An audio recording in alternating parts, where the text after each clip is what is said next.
And I think this really plays into what we were talking about with these multiple measures of assessment that have come up in peak and have been discussed here today, and perhaps including something like a term paper in the assessment of students and in the assessment of teachers, because that's really something that standardized testing has difficulty identifying, are skills like those that are so critical.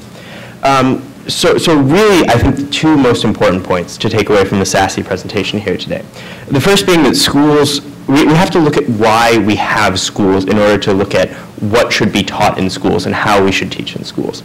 And fundamentally, I think the purpose of an education is to prepare students for the economic, political, and social spheres that they'll be expected to participate in as adults.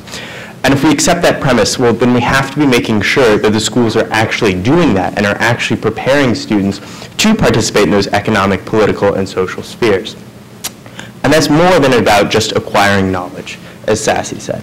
And I think that that is really what we should be looking at in our measures of evaluation, both of students and teachers.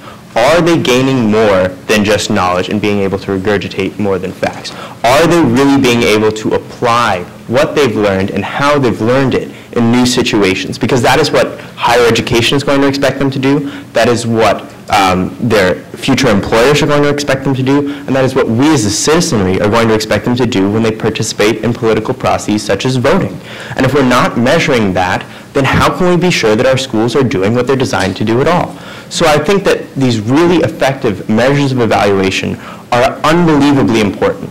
And I think that we really have an opportunity here, both with the Smarter Balanced Assessment Consortium and the PEAK framework. We really have an opportunity here, and we need to make sure that we don't squander it.